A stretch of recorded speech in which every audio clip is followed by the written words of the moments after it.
একাদশ জাতীয় সংসদ নির্বাচনে ৩০০ আসনে বিভিন্ন দল থেকে যারা মনোনয়ন পেয়েছিলেন তাদের মধ্যে সবার কম বয়সী ছিলেন ডক্টর সানসিলা জেবরিন প্রিয়াঙ্কা। ১৯৯৩ সালের ২২ জুন জন্ম নেওয়া সানসিলা দ্বাদশ সংসদ নির্বাচনেও শেরপুর ১ আসনের বিএনপির প্রার্থী। সদ্য ৩০-এর কোটা পার করা এই চিকিৎসক বিএনপি কর্তৃক মনোনীত প্রার্থীদের মধ্যে সর্বকনিষ্ঠ। পেশায় চিকিৎসক সানসিলা প্রার্থী হয়েছেন শেরপুর ১ আসনে। তিনি শেরপুর জেলা বিএনপির সাধারণ সম্পাদক ডক্টর হজরত আলীর মেয়ে। এই আসনে বিএনপির মূল প্রার্থী ছিলেন হজরত আলী। একাদশ সংসদ নির্বাচনের সময় হজরত আলী সহ বিএনপির ৩ প্রার্থীর মনোনয়নপত্র বাতিল হওয়ায় সানসিলার ভাগ্য সুপ্রসন্ন হয়।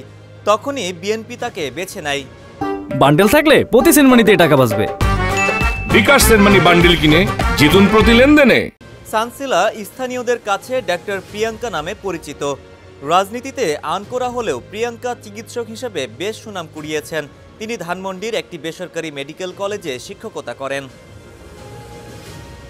ওই নির্বাচনের সময় নির্বাচন কমিশনে জমা দেওয়া ডক্টর সানসিলার তথ্য অনুযায়ী তার জন্ম ১৯৯৩ সালের ২২ জুন। তিনি ২০০৮ সালে এসএসসি পাশ করেন, এইচএসসি পাশ করেন ২০১০ সালে আর এমবিবিএস পাশ করেন ২০১৬ সালে। ডেস্ক রিপোর্ট, সমকাল।